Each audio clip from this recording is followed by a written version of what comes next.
এবার ইউনুসকে ২৪ ঘন্টার আলটিমেটাম দিল সমন্বয়করা। শুনে কান্না করতেছেন ডক্টর ইউনুস। কঠিন পদক্ষেপ নিতে যাচ্ছেন সেনাপ্রধান। বিস্তারিত রয়েছে ভিডিওতে, আপনারা দেখতে থাকুন। দরকার বিচার আর সংস্কার, বিচার আর সংস্কার এই মুহূর্তে দরকার। কেমন হলো আজকের মার্চ ফর ইউনিটি সমাবেশ? দর্শক, ইতিমধ্যে মার্চ ফর ইউনিটি সমাবেশ নিয়ে অনেক আলোচনা, অনেক সমালোচনা হচ্ছে এবং হয়ে যাচ্ছে। এই ফুটেজটা একটা বার্তা দিচ্ছে যে আগামীতে বিএনপি যদি ক্ষমতায় যায় তাহলে পরিস্থিতি বিভিন্ন জায়গায় কেমন হতে পারে। প্রতিদিন গণমাধ্যমে ২-৪-১০টা নিউজ আসতেছে। আপনারা যে দৃশ্যটা দেখছেন। আসসালামু আলাইকুম সম্মানিত দর্শক, বর্তমান দেশের পরিস্থিতি কি আপনারা সকলেই জানেন, নতুন করে আর কিছুই বলার নেই। দর্শক শ্রোতা, আজকে ৩১ তারিখ সমন্বয়কদের সমাবেশ থেকে তারা কি সিদ্ধান্ত নিল, দর্শক মণ্ডলী আজকের কথাগুলো শুনলে আপনারা অবাক হয়ে যাবেন।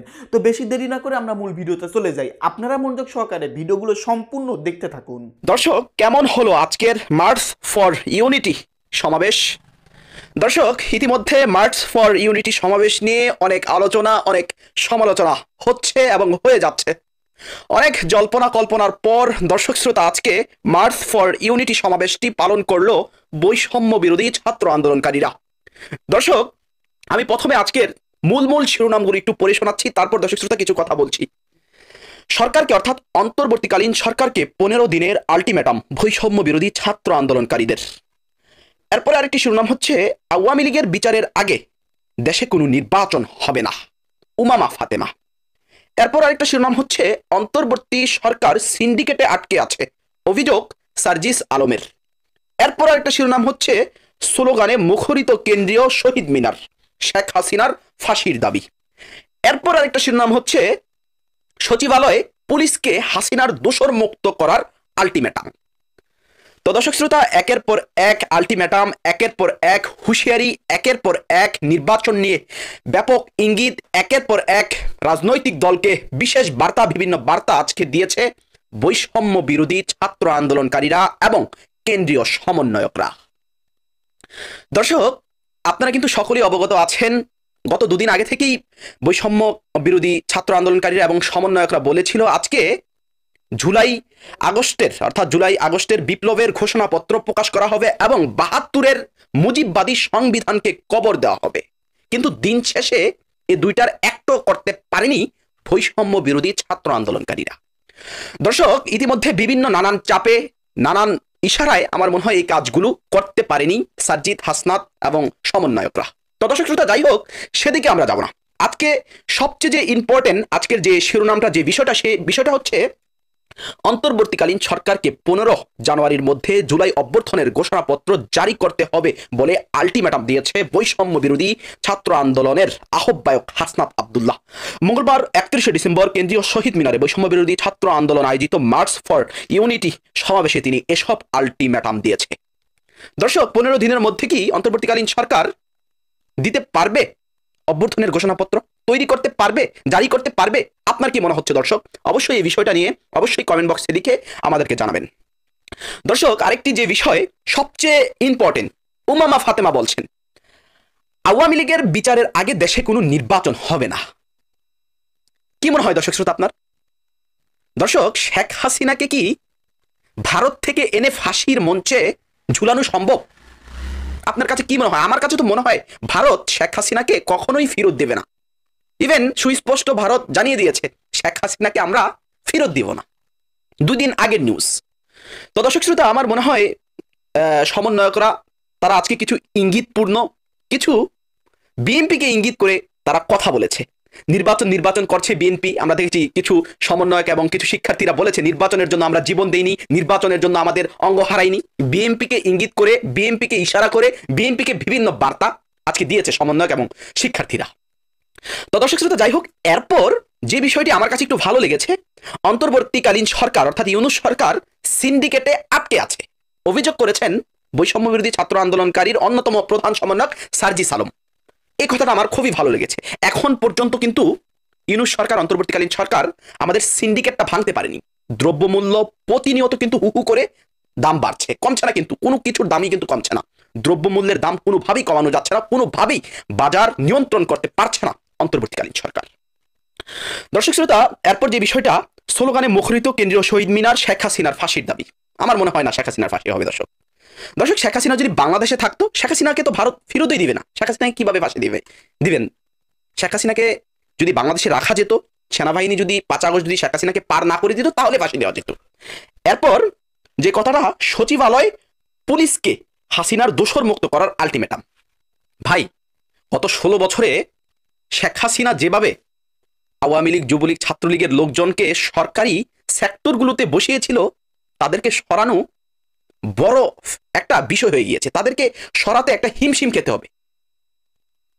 তো দর্শক শ্রোতা, যাই হোক, সেদিকে আর আলোচনা করব না, অনেক লং টাইম হয়ে যাচ্ছে ভিডিওটি। আজকের যেই শিক্ষার্থীদের অর্থাৎ বৈষম্য বিরোধী ছাত্র আন্দোলনকারীদের মার্চ ফর ইউনিটি সমাবেশ, এই ছিল সবচেয়ে গুরুত্বপূর্ণ শিরোনামগুলো, সবচেয়ে গুরুত্বপূর্ণ কথাগুলো, সবচেয়ে গুরুত্বপূর্ণ লাইনগুলো। এই ফুটেজটা একটা বার্তা দিচ্ছে যে আগামীতে বিএনপি যদি ক্ষমতায় যায় তাহলে পরিস্থিতি বিভিন্ন জায়গায় কেমন হতে পারে।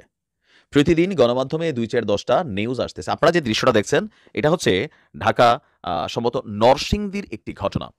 এই দৃশ্যটা দেখে অনেকে এখানে আপনারা বুঝবেন, আবার অনেকে বুঝতেও পারেন নাই। এখানে মেইন ফ্যাক্টটা হচ্ছে যে আমরা যে দেখি শ্রমিক দল নেতার কাগজপত্রবিহীন মোটরসাইকেল আটকের কারণে আপনার গতকালকে 4টার সময় নরসিংদী জেলার মাধবদী পুলিশ স্টেশনের কর্মকর্তারা কোনো রকম কাগজ নেই এমন একটি মোটরসাইকেল আটক করে থানায় নিয়ে যান। থানায় পৌঁছানোর কিছু সময় পরে ওই থানাতে হামলা করে স্থানীয় যুবদল এবং শ্রমিক দলের নেতাকর্মীরা। গোয়েন্দা সূত্রে জানা গেছে যে আটককৃত মোটরসাইকেলটি অবৈধ কার্যকলাপে ব্যবহৃত হতে পারে সন্দেহে থানায় এনে রাখার কিছুক্ষণের মধ্যেই ধারালো অস্ত্রসহ মাধবদী পুলিশ থানা আক্রমণ করে শ্রমিক দল যুবদলের নেতাকর্মীরা। এতে নেতৃত্ব দিয়েছেন মাধবদী থানা শ্রমিক দলের যারা ঊর্ধ্বতন নেতারা আছেন। তো তারা যাওয়ার সময় স্টেশনের সামনে রাখা পুলিশের গাড়ির বনেটে বেশ কিছু কোপ দিয়ে গাড়ির সিটটিও কেটে ফেলে। দেখেন, 3 কারণে বাংলাদেশ জামায়াত ইসলাম আগামী দিনে রাষ্ট্র ক্ষমতায় যাওয়ার জন্য প্রস্তুতি হচ্ছে বা তারা ক্ষমতা পেতে যাচ্ছে যদি 2 বছর পরে নির্বাচন হয়। নাম্বার 1, বাংলাদেশে আওয়ামী লীগ সরকারের পতন হয়েছে, কিন্তু চাঁদাবাজি কি বন্ধ হয়েছে? মিথ্যা মামলাগুলো বন্ধ হয়েছে? বিভিন্ন জায়গায় অবৈধ দখল, জোর জুলুম, লুটপাট, এগুলা কত অংশ বন্ধ হয়েছে? আমার বক্তব্য বাদই দেন, সারা বাংলাদেশে আপনারা দেখেন না কি হচ্ছে। আসিফ নজরুল তিনি কি ঘোষণা দিয়েছেন যে সারা বাংলাদেশে যে মামলা বাণিজ্য, যাদের মধ্যে কারা জড়িত, এই জিনিসগুলোতে আপনি যদি বিএনপি এবং জামাতকে পাশাপাশি রাখেন তাহলে জামাতের চরিত্র 95% পরিষ্কার, বিএনপির 5%। তবে দলীয় হাইকমান্ড জনাব তারেক রহমান, রুহুল কবির রিজভী, মির্জা ফখরুল ইসলাম, মির্জা আব্বাস, প্রত্যেকটা কেন্দ্রীয় কমান্ড তারা কিন্তু প্রতিদিন নেতাকর্মীদেরকে বলছেন যে বাবারে তোরা এগুলা করিস না, সামনে পুলসেরাতের পুল পার হইতে হইব। এই যে মানে 5% নেতাকর্মী আছে বিএনপি এবং আওয়ামী লীগে, কিন্তু এরা আছে। এই 5% নেতাকর্মী কোনোভাবেই তারেক জিয়ার কথা শুনতে রাজি না। তারা মনে করতেছে ভাই বালুরঘাটটা আমার নিতে হবে। তো এরকম জবরদখলের খেলাটা যেটা গত 5 মাসে চলছে সারা বাংলাদেশে, আপনি দেখেন যে জামাত 95% ক্লিয়ার ইমেজে আছে। তাদের কোনো এই জবরদখল এলাকার লুটপাট, সিন্ডিকেটবাজি এগুলোর মধ্যে নাই। তবে কিছু কিছু জায়গায় কিন্তু লোকালি সংঘর্ষে জড়িত হয়েছে জামাত, অথবা এই যে মুক্তিযোদ্ধা হেনস্থার ঘটনায় প্রবাসী জামাত সমর্থক ঘুরেফিরা নাম আসতেছে 5%। তো জবরদখল, চাঁদাবাজির ইস্যুটাতে কিন্তু জামাতের নাম আপনি পাবেন না। এখন সাধারণ মানুষ কি চায়? ফুটপাতের একজন যিনি হকার আছেন, একজন রিক্সাওয়ালা আছেন, একজন ঠেলাগাড়িওয়ালা আছেন, তিনি মনে করেন ভাই আমি এখানে একটু ব্যবসা করবো, 10টা টাকা কামাবো, কিন্তু দিন শেষে যে 200 টাকা দিতে হয় কে নিয়ে যায়? কিন্তু এগুলোর আপনি প্রকাশ্যে স্বীকারোক্তি পাবেন না। এই বিষয়টা বুঝাইতে পারছি যে চাঁদাবাজি, লুটপাটের খেলায় সাধারণ মানুষ জামাতকে পছন্দ করা শুরু করছে। এটা আপনি একদম বাস্তবতা। দ্বিতীয়ত, কর্মীদেরকে কন্ট্রোলিং এর বেলায় আমি বরাবরই আমার অবস্থানটা প্রকাশ করছি যে আওয়ামী লীগ বলেন, বিএনপি বলেন, জাতীয় পার্টি বলেন, জামাত ইসলাম বলেন, এই কথাটা আপনি জামাতকে অপছন্দ করতে পারেন, কিন্তু তাদের নেতৃত্বকে প্রশ্ন করার সুযোগ নাই। জামাতের যে চেইন অফ কমান্ড এতটাই স্ট্রং, জামাতের আমির যে অর্ডারটা করে একদম মাঠ লেভেলে থাকা ছাত্র শিবিরের একজন সাধারণ সাথী কর্মী সেটাকে ফলো করে, জামাতের কর্মীরাও ফলো করে, শিবিরের কর্মীরাও ফলো করে। কিন্তু আমাদের দলগুলোর মধ্যে কেগুলো আছে? তারেক রহমান বেচারা প্রতিদিন বলতেছেন বাবারে তোমরা কিন্তু নমুনাটা বুঝতেছ না, কঠিন একটা যুদ্ধ হবে, বোঝেই না। যারা এই লুটেরা শ্রেণী আছে 5%, এরা এগুলা করছেই। এই বিভিন্ন জায়গায় গিয়া বৌজামার কার্যের মধ্যে তারা যাচ্ছে, মানুষের জায়গা জমি যেগুলো আছে কারোর সাথে কারো মামলা, যার টাকা আছে তার পক্ষে অবস্থান নিচ্ছে। এখন এটা কেন হচ্ছে? চেইন অফ কমান্ডটা বিএনপির মধ্যে এখন ভেঙে গেছে। হাই কমান্ড চাচ্ছে একরকম, রুট লেভেলে একদম গ্রাস পর্যায়ে ঘটনাগুলো হচ্ছে আরেক রকম। এটা মানুষের চোখের সামনে পড়ছে। এই বিষয়গুলো কিন্তু খুবই জরুরি আপনার বুঝতে হবে। তৃতীয়ত, রাজনৈতিক পলিসি আপনি যদি দেখেন, জামাত যেভাবে আগাচ্ছে ম্যাটিকুলাস উইথ এ প্ল্যান, আপনি এখানে দেখেন যে চরমোনাইয়ের সাথে কি সুন্দরভাবে একটা কানেক্টিভিটি তারা তৈরি করছে। চরমোনাইয়ের বক্তব্যগুলো শোনেন তো নাকি? প্রতিদিন বিএনপি নিয়ে বলে যে মুদ্রার এই পিঠ, একদল গেছে, আওয়ামী লীগকে মানুষ কেন পছন্দ করছে? এগুলোর জন্য। তার একদল তো আইসেই ক্ষমতায় আসার আগে শুরু করে দিছে, তাহলে ক্ষমতায় যাওয়ার পরে কি করবে ভাই? এই যে দৃশ্যগুলো কিন্তু সাক্ষী হচ্ছে, আমরা বুঝতে হবে। এগুলো বিএনপি নেতাকর্মীদের আপনাদের বুঝতে হবে।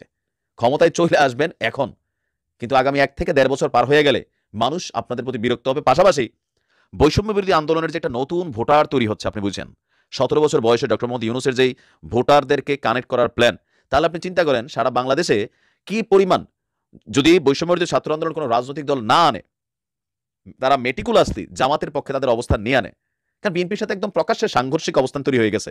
সো তাদের হাতে বিকল্প থাকবে জামাত। আবার জামাতেরই টিম কেউ কেউ মনে করেন এই বৈষম্য বিরোধীরা। তো আপনি বুঝতে পারতেছেন মাওলানা মামুনুল হক একটা বিশাল শক্তি, তারা কিন্তু জামাতের সাথে কানেক্টেড, এবং ইসলামী দলগুলোকে একত্রিত করে একটা সরকার, ইসলামিক সরকার কিন্তু তৈরি করার চেষ্টা চলছে জামাতের। আবার দেখেন যে জামাত সম্পর্কে আগে যে জিনিসগুলো মানুষ অপছন্দ করতো, অমুসলিমদেরকে কানেক্ট করার জন্য দেখছেন শাখা হোক যেটাই হোক, তারা কিন্তু ওই কাজগুলো করছে, সফল হচ্ছে। আর এগুলা বিএনপির জন্য সবচেয়ে বড় বাধার কারণ হবে আগামী 1 থেকে 1.5 বছরের মধ্যে। 1 থেকে 1.5 বছরের মধ্যে এই সরকার যদি টিকা থাকে, তাহলে বিএনপির যে ওজন অস্তিত্ব, আওয়ামী লীগের বিপরীতে বিএনপি ভালো হবে, এটা কেউ আর বিশ্বাস করবে না। এটা কিন্তু বিএনপির যারা ঊর্ধ্বতন নেতারা আছেন তারা বোঝেন, এমপিরা বোঝেন, যারা এমপি প্রার্থী হবেন তারা বোঝেন। কিন্তু ওই যে ভাই 5% কর্মীটা আওয়ামী লীগের মধ্যে আছে, বিএনপিতে আছে, জাতীয় পার্টিতে আছে, তবে জামাতের অবস্থা আলাদা। এই যে ধরেন সারা দেশে এখন স্মার্ট কার্ড বিতরণ হচ্ছে, আপনি দেখছেন শিবিরের পোলাপাইন, জামাতের পোলাপাইন কি পরিমাণ খেদমত করতেছে। আপনি ভার্সিটিতে ভর্তির জন্য যান, জামাত শিবির কি মানুষের হৃদয় জয় করা ট্রাই করছে, আর বিপরীতে আমাদের তারা, এই বেটা চিনো স্বামীকে, আমি এলাকার ভাই, প্রিয় অভিভাবক, ফেসবুকে জামাত লইয়া জামাতের নেতা কর্মীদের দেখছেন ফেসবুকে কয়টা পোস্ট করতে, প্রিয় অভিভাবক, এলাকার তারুণ্যের অহংকার, ওমক সোমক, আপনি এগুলো দেখেন। কিন্তু আমাদের অন্যান্যরা কিন্তু এগুলো করতেছি। এগুলাতে মানুষ বিরক্ত নাকি পজিটিভ? বিরক্ত। যারা আমরা দলীয় লেসপেন্সাররা আছি তারা খুশি, প্রিয় অভিভাবক লেখা লেখা হ্যাঁ আমরা দিচ্ছি। তো এইগুলাতে মানুষ বিরক্ত, আপনার বুঝতে হবে। আওয়ামী লীগের পতন এইসব কারণেই ঘটছে। এগুলা কিন্তু বিএনপির তারেক রহমান বোঝেন, যার কারণে তিনি ঠান্ডা মাথায় ম্যাচিউর একটা পলিটিক্স করে নেতাকর্মীদের দেখেন পোস্টার অপসারণের নির্দেশ দিচ্ছেন, কিন্তু এগুলো হচ্ছে, সবকিছু পালিত হচ্ছে না, কথা শুনছে না। তো এই 3টা কারণ দেখেন। প্রথমত মাঠের রাজনীতিতে বর্তমান যে দৃশ্যপটে জামাত আগানো, দ্বিতীয়ত হচ্ছে চেইন অফ কমান্ড, নেতাকর্মীদের কন্ট্রোলিংয়ে জামাত আগানো, পলিটিক্যাল দলগুলোর সাথে ঐক্য বা সিস্টেম করা, সেখানে জামাত আগানো, প্রশাসনে জামাতের বড় একটা অংশ তারা কিন্তু বসে গেছে, বড় একটা অংশ। আমার অনেক পরিচিত জামাতের বড় ভাই আছেন, যাদের সাথে মাঝে মাঝে কথাবার্তা হয়, বিএনপিতেও কথাবার্তা হয়, অনেকের সাথেই। তো আমি তাদের আলোচনাগুলো যখন শুনি, জামাত অনেক দূরে গিয়ে গেছে। ইভেন আচার ব্যবহার, তাদের কর্মী সমাবেশে আপনি দেখেন নমুনা। গায়ের শক্তি দিয়া ভোট কেন্দ্র দখল, এই নির্বাচন কিন্তু এবার হবে না। ভোট চাইপা ফেলবেন, গুলি করে ফালাই দিবে, এই নির্বাচন কিন্তু এবার হবে না। তো সবকিছু ক্যালকুলেশন করলে আপনি জামাতকে বিট করার জন্য একটাই অপশন, তারেক রহমান বলছেন 31 দফা নিয়ে মানুষের ঘরে ঘরে পৌঁছাও। কেউ পৌঁছাচ্ছে, কেউ কিন্তু আবার লুটপাটেও ব্যস্ত আছে। এই 3টা কারণে জামাত ক্ষমতায় যাচ্ছে নিশ্চিত, যদি 2 বছর পরে নির্বাচন হয়, বলে দিয়ে গেলাম। ভালো থাকুন। আর যদি বিএনপি ভালো হয়, সব এরকম জামাতের কর্মীদের মতো নামাজ পড়া শুরু করে, সালাম দেওয়া শুরু করে, আসসালামু আলাইকুম, কেমন আছেন প্রিয় ভাই, তাইলে মনে করেন পরিবর্তন হইতে পারে, বাট এটা সম্ভাবনা নাই। সম্মানিত দর্শক, আপনারা বিস্তারিত ভিডিওতে দেখতে পারলেন 31 তারিখকে কেন্দ্র করে যে সমন্বয়করা সমাবেশের ডাক দিয়েছিল, জুলাই ঘোষণাপত্র দেওয়ার ঘোষণা ছিল, সেই 31 তারিখকে কেন্দ্র করেই সমন্বয়করা কি সিদ্ধান্ত নিল, এই দেশকে কি করতে চায়, তারা এই দেশের কি কি পরিবর্তন করতে চায়। দর্শক মণ্ডলী, আপনারা বিস্তারিত ইতিমধ্যে সমস্ত ভিডিও দেখে ফেলেছেন। যাই হোক, এই সম্পর্কে আপনারা কিছু বলতে চাইলে আপনাদের মূল্যবান মতামত ভিডিওর কমেন্ট বক্সে অবশ্যই ঝটপট জানিয়ে দিবেন। ভিডিওর সঙ্গে সম্পূর্ণ আকারে থাকার জন্য আপনাদের সবাইকে অসংখ্য ধন্যবাদ।